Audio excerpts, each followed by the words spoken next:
On the 80th anniversary of the liberation of Auschwitz comes an unprecedented exhibition about one of history's darkest moments. Auschwitz, not long ago, not far away, features more than 500 original objects, first-hand accounts, and survivor testimonies that tell the powerful story of the Auschwitz concentration camp, its history and legacy, and the underlying conditions that allowed the Holocaust to happen. On now exclusively at ROM. Tickets at rom.ca. Because what we're saying is the culture war itself is the problem. Having culture war dynamics in an education space is the thing that prevents people from talking honestly, is what leads to sloppy thinking, is what creates a tendency to close on oversimplified ideas too quickly. Hi, this is Phoebe Maltz Bovy. You're listening to The Jewish Angle, a podcast from the Canadian Jewish News.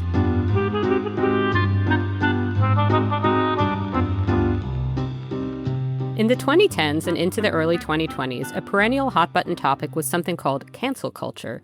This wasn't really about terrible people getting their due, but rather about slight or perceived missteps being blown way out of proportion.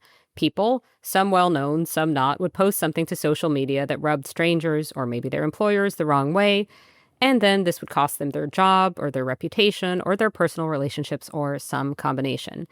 Cancel culture at the time was kind of understood to be a left-wing phenomenon.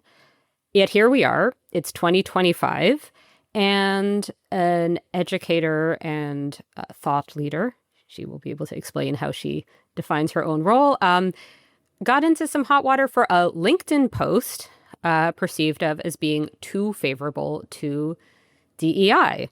And my guest today is the educator in question, Ellie Avishai. Ellie, welcome. Thank you, Phoebe. She's the co-founder of the Mill Institute, an organization providing educational resources, promoting viewpoint diversity and open discussions about contentious issues. And while she came on my radar via her really compelling piece in Quillette about parting ways with the University of Austin in Texas, sounds kind of far-flung for us here in Canada, she lives right here in Toronto. So, first off, do you consider yourself an educator or something else? I definitely think of myself as an educator first and foremost. I started off my career as an ed assistant in special ed in the Toronto District School Board. I worked in a middle school and a high school supporting students, in their resource room. And pretty much every role that I've had since has been around supporting schools to create environments for students where they can be really deep critical thinkers, where they can take on real world problems, and where where their education feels like it's relevant to the world around them. You co-founded the Mill first Center, then Institute, correct? Yeah. And this was, explain its relationship to your graduate studies at Harvard. So, yeah, that's interesting. So I went to Harvard after spending almost a decade at the Rotman School of Management at U of T. So I did my MBA at Rotman, and then I was hired out of my MBA program to help create sort of a set of, to build on a set of ideas that were growing in prominence at the business school at the time called integrative thinking. And it was really about helping people explore the value of looking at sort of opposite ideas and the way the clash of ideas and the clash of opposing ideas can help you develop new and more innovative ways of problem solving. So I came to Harvard after a decade of doing that at Rotman and found that the environment at Harvard was like no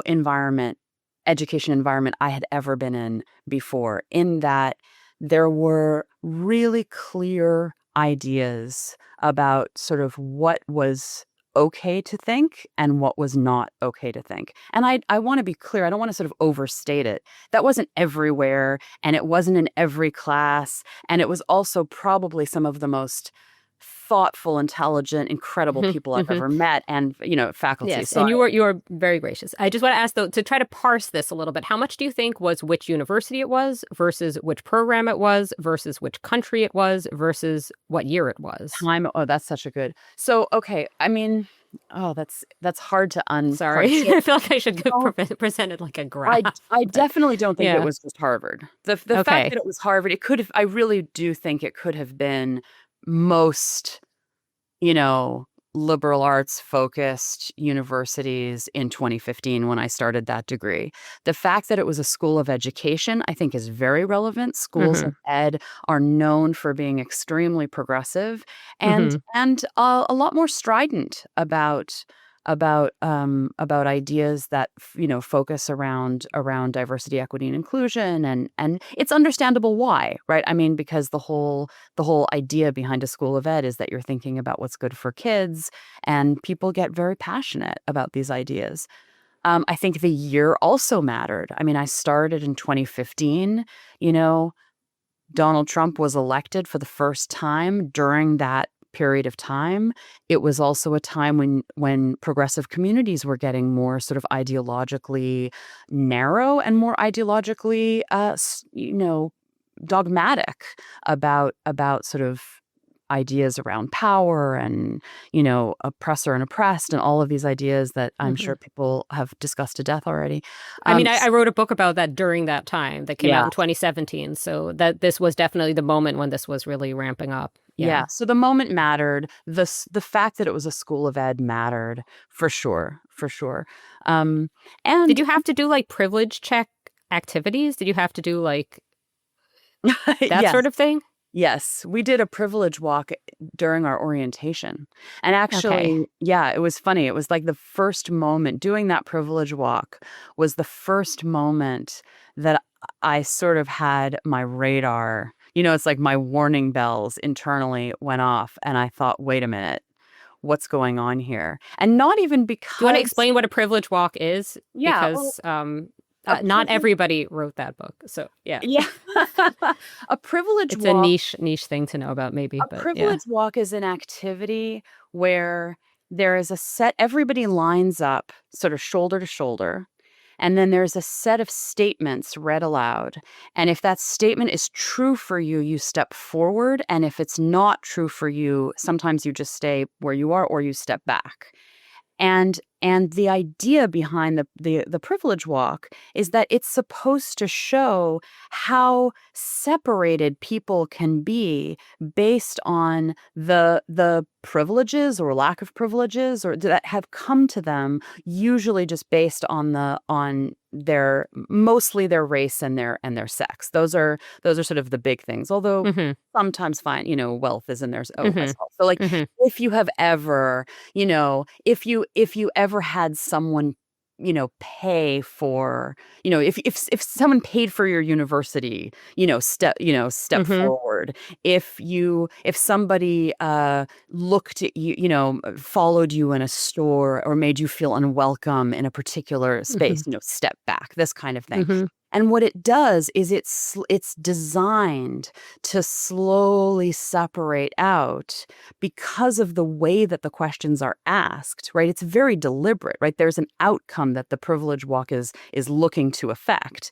It separates out. Usually what happens is that people who are wealthier are in the front, people who are poorer are in the back, white people are in the front, everybody who's not white is in the back, people who are male are in the front, people who women are in the back, and not entirely. And hmm but that's the basic idea.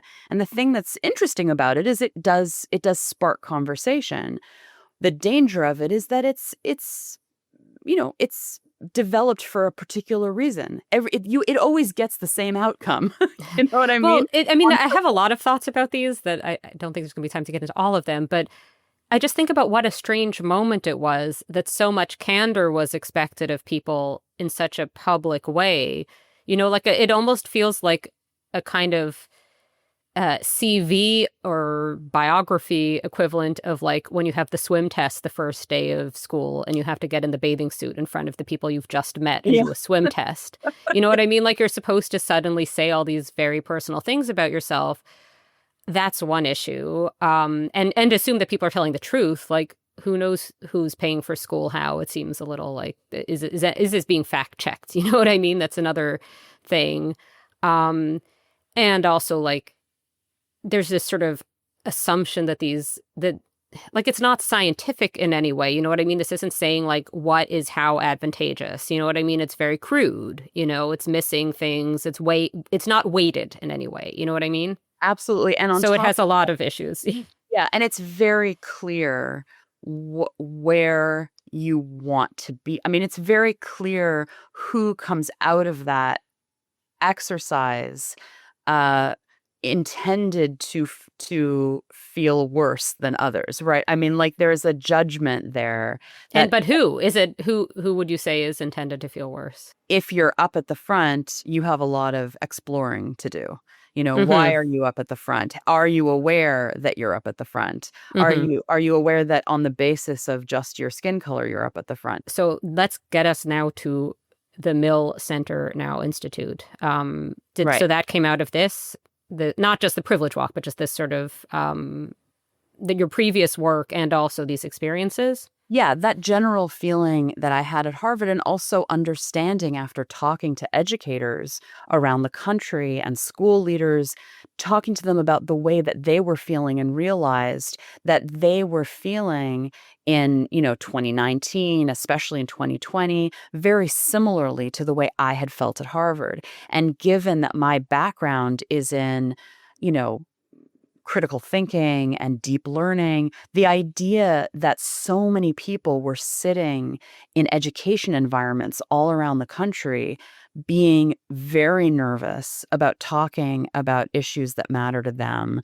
and about, things like race and gender and trans issues and politics and immigration, all these things, worried me a lot. And I thought, if what I experienced at Harvard could be anywhere like a microcosm of what educators are feeling across the country, it means that there are millions of important conversations that aren't being had, and people are going to be bypassing them in the same way that many of us at Harvard ended up just kind of shutting down and bypassing and not having the conversations we needed to have, honestly. So to get really concrete about this, I want to ask about how the Mill Institute has approached the Israeli-Palestinian conflict, that extremely non-contentious issue. That's right. Certainly. Okay, I'm quoting you. After the Hamas attacks of 7th of October 2023, we released a new challenge that asked students to define and understand a set of contentious words such as apartheid, genocide, and Zionism, and explore how opposing definitions of such words might bring more nuance to their understanding of the conflict. End quote. So I wanted to just ask a little bit more about this. Yes. Where and how old were these students, and how did it go? Yeah. So we did this work both with middle and high school students, and also with undergrads. But the resource that we developed was for high school. And the idea behind this resource that we developed, and also then we led a number of sessions in a variety of schools, the idea was to help students enter into the topic without the starting point being their own opinion. Because that's one of the big challenges, is that people form very strong opinions about something as complex as the Israeli-Palestinian conflict without actually knowing a whole lot about it. And then it ends up just creating it makes it so hot that nobody can really talk about it. So what we did was, first of all, okay, how did it go? It was amazing. So every one of these conversations went really, really well. And I'll say... And do you learn it from the teachers? Or do you go in person, like just sort of materially what's happening? So in a few places we went personally and taught it. We did it with three or four high schools. And then where were the high schools? Just in different. One was in Austin, one was in Michigan. Okay, so in the States, in the States. And then we also did a session at the Monk School at the University of Toronto with their public policy students. And so there are a couple of things that we did to kind of set the stage that I think is really important. One is that we talked first, like the first thing we did was talk about the danger of echo chambers. So it's like the first kind of big conversation we're having isn't about the conflict, but why it is that when you're in an echo chamber environment where the goal is to get everybody to agree, you end up with really sloppy thinking. And so we sort of dissect that together so that we're all sort of on the same page about that. The second thing that we do is to help students see like the invisible majority in the room, right? So there's lots of studies that, out there about how small groups of people with extreme views, whether it's in our public discourse, but it's also true in a classroom, can really set the tone. And then everybody thinks that everybody holds those extreme views. And they don't realize that the majority of people in the space actually don't have such strong views. So what we did is we surveyed students ahead of time, and we gave them kind of pairs of questions. So for example, one might be, I sometimes think that people who are supporting Israel are ignoring the suffering of Palestinians in Gaza. But then the other question, the pair to it is, I believe someone can support Israel without ignoring the suffering of people in Gaza, right? And so, and obviously you don't put them right next to each other, but you have those pairs within the survey. When we do that, what you see is that most people in the room agree with both of those statements. And so when you put that side by side and play that back to students, all of a sudden they understand that they're in a room of people who are more open-minded than the most extreme statements that have been said. So that really, really helps to create an And this environment. wouldn't lead to people all yelling at one another or doing, as is often done on Blue Sky, defending the echo chamber as a safe space? I mean, it didn't in any of the classrooms that we were in. On the contrary, I think people kind of took a collective breath. And in fact, even people who held pretty extreme views came up to us after the fact and said, hey, actually, like this was really helpful, because it wasn't sort of asking them to get into a fighting match about sort of whose opinion made more sense. You know what I mean? So, but that's just sort of setting the stage. Then I think there's a few things that we did that are really important that also help to bring down the temperature. One is we gave students a common set of information to discuss. So we're not just asking them like, apropos of nothing, what's your opinion about what's happening between the IDF in Gaza right now? Where we gave them a podcast actually to listen to. We gave them a New York Times podcast that they did shortly, I think it was in November of 2023, so not even a month after October 7th, called 1948. That was the name of the podcast. And it was really helpful. It just sort of traced sort of the narrative on the Israeli side and the narrative on the Palestinian side from the founding of Israel in 1948 on. And then we asked them to discuss that podcast. So instead of it being just like who's right, who's wrong, they had some data to actually talk about. And the second thing is, we didn't ask them to talk about what their personal opinions were. Instead, we asked questions like, what is each side in this conflict? Not that there's only two sides, but what is each side taking as settled or obvious that they're not questioning? And what is something that the other side is bringing up that you think maybe this first side is missing, right? So it's like they're doing thinking work where they actually have to analyze and get a little bit deeper as opposed to having an opinion. That sounds fantastic, and it sounds like maybe you all will solve. You'll bring peace to the Middle East via this. Yeah, right.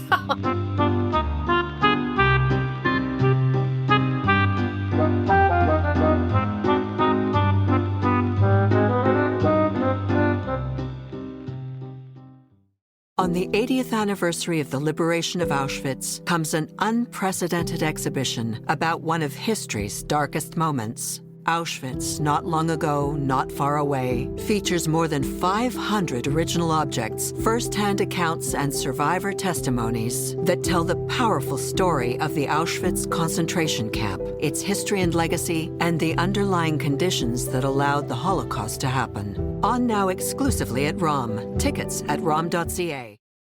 I want to talk about sort of what you and the Mill Institute were doing at the University of Austin. But first, for the uninitiated, of whom I might have to somewhat include myself until reading your article, what exactly is the University of Austin? I had this vague understanding of like, oh, it's the Barry Weiss University that's not actually a university, but maybe is now a university.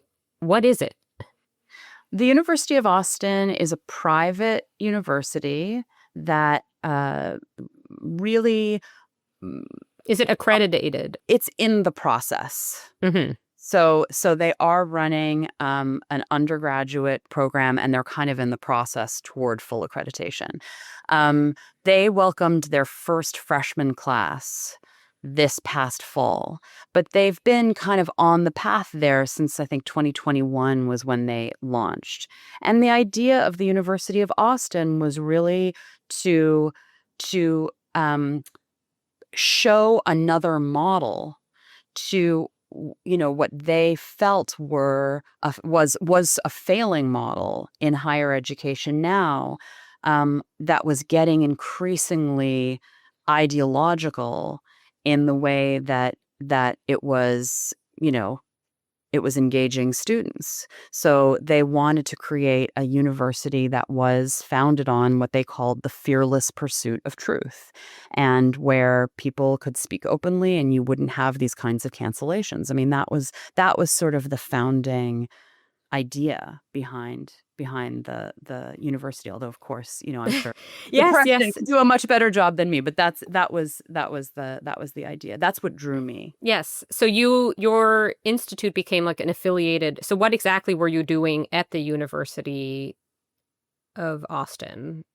Yeah, I mean, we kind of came in as an affiliated institute, understanding that our role would largely be outside of the university. So they got excited about the project that my co-founder Alana Redstone and I had been putting together, called the Mill Center, because I think they felt like there was so much overlap in the way that we were looking at the education space. And it was exciting to them to imagine, I think, that while they were building this new university, they would have an affiliated institute that was acting as like an arm of the university out into the education space. So what happened then? What's the action bit for those who have not yet read your Quillette piece? Yeah, so we operated for about 2.5 years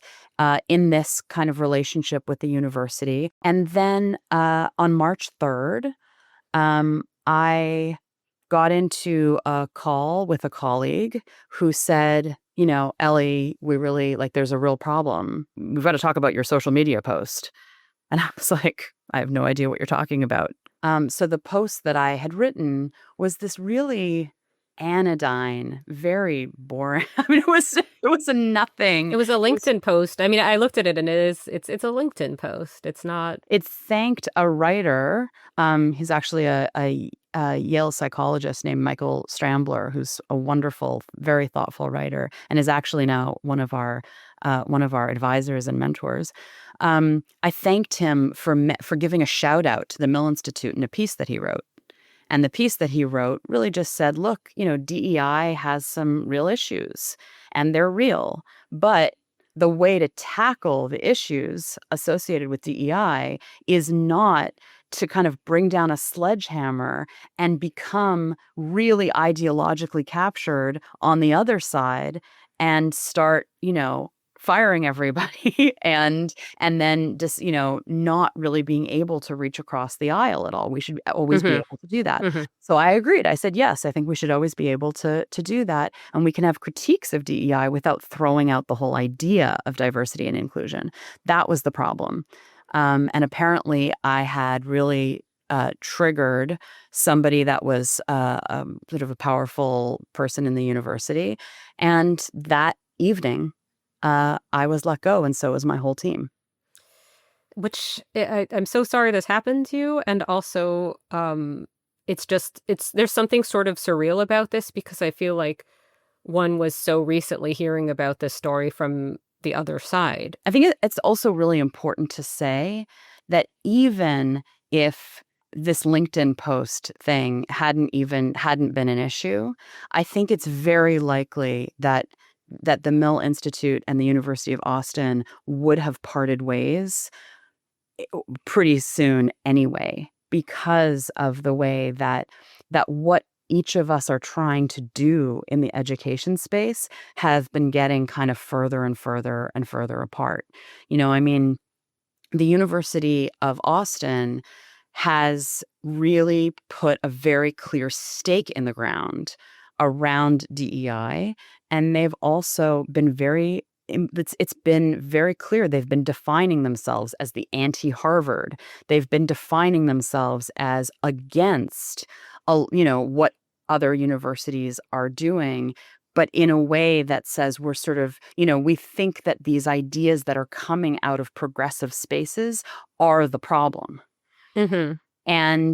And that is so far from the way the Mill Institute defines its work. If we were to take a side in the culture war, it would undermine everything that we're doing, because what we're saying is the culture war itself is the problem.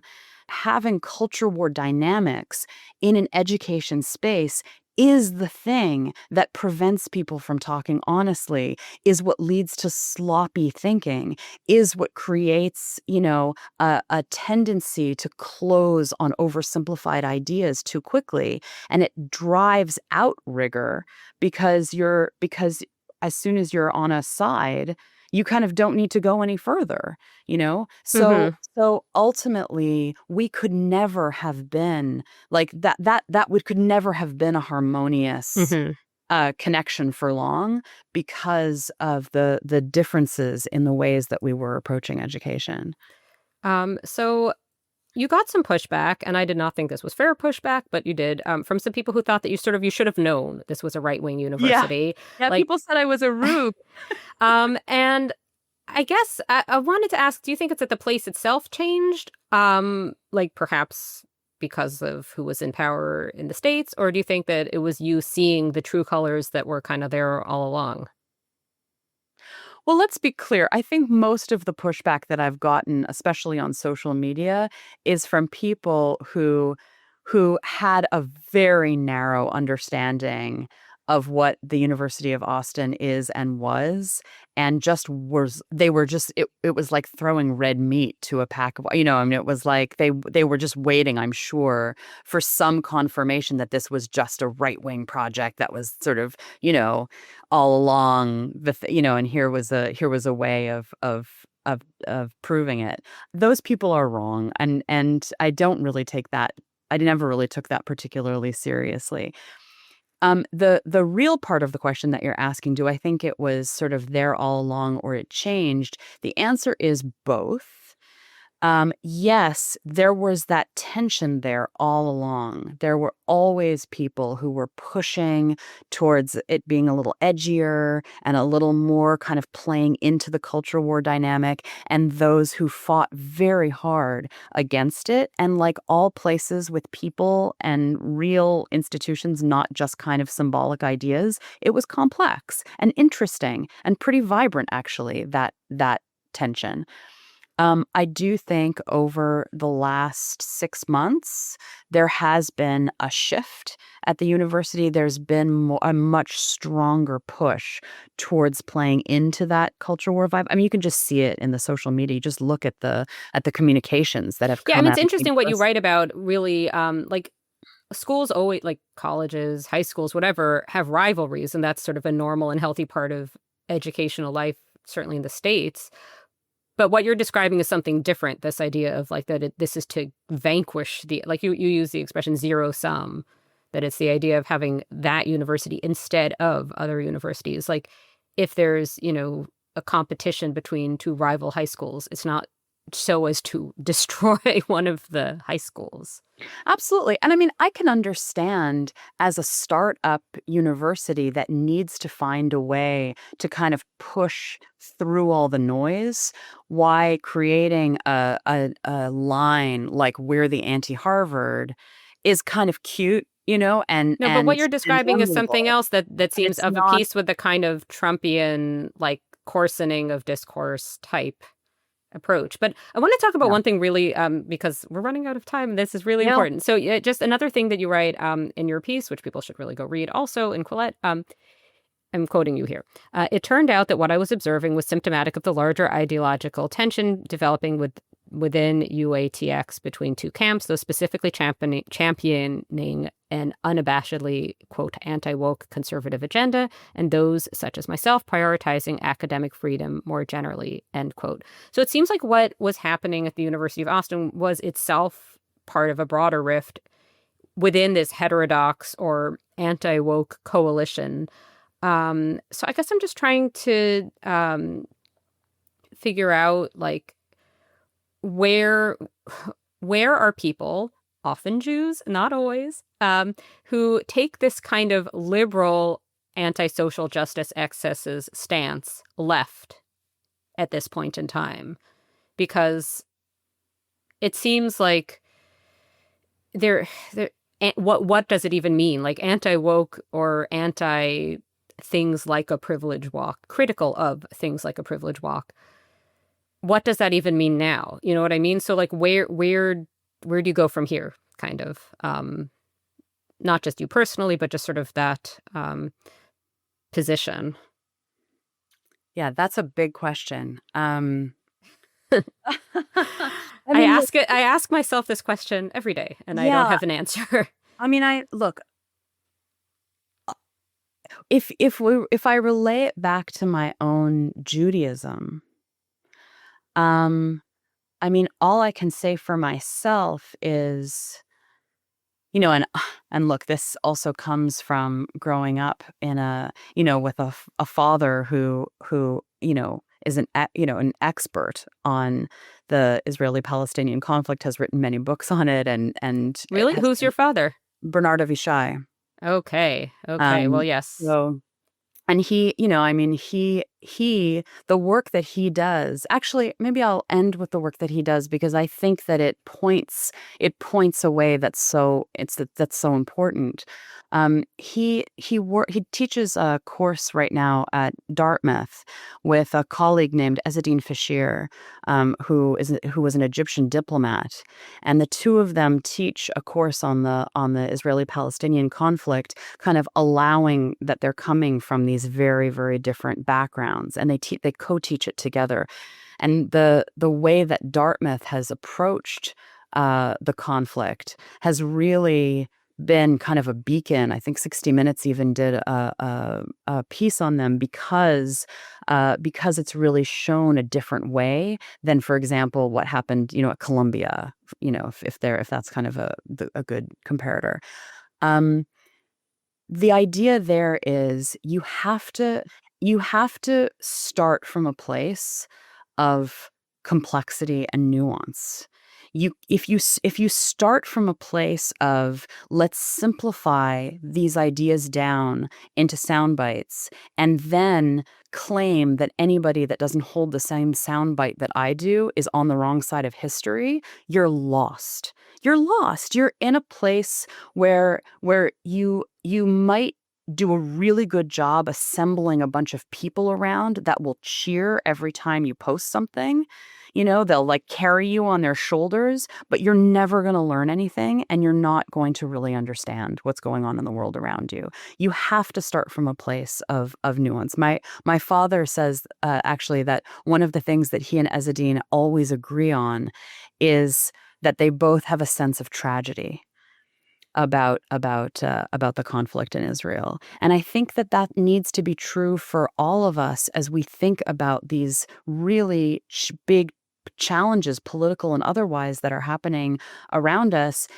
If we aren't within ourselves doing that, if instead we're allowing ourselves to just get sucked into oversimplified ideas, um, then this culture war is going to keep perpetuating, and we're just going to see these sort of ever widely, swinging pendulums that I sort of said in my piece. It's like when a pendulum becomes a wrecking ball. It becomes a wrecking ball because there's no force that slows it down. Well, the force that slows it down is an ability to understand that these things are complex and to have the humility ourselves to say we are actually pretty ignorant of most things, and our job is to understand what we don't know, not gather the people around us and start parading and cheering. So I don't know what that means beyond our own just individual behavior, but I think that's the place to start. Thank you so much, Ellie Avishai, for coming on The Jewish Angle. Thank you, Phoebe. It was wonderful to be here.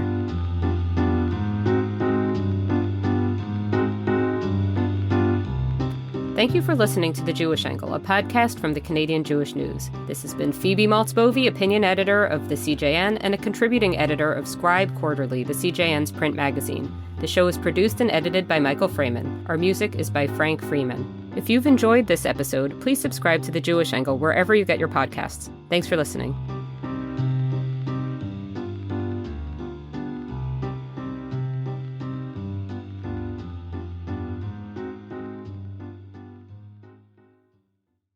On the 80th anniversary of the liberation of Auschwitz comes an unprecedented exhibition about one of history's darkest moments. Auschwitz, Not Long Ago, Not Far Away, features more than 500 original objects, first-hand accounts, and survivor testimonies that tell the powerful story of the Auschwitz concentration camp, its history and legacy, and the underlying conditions that allowed the Holocaust to happen. On now exclusively at ROM. Tickets at rom.ca.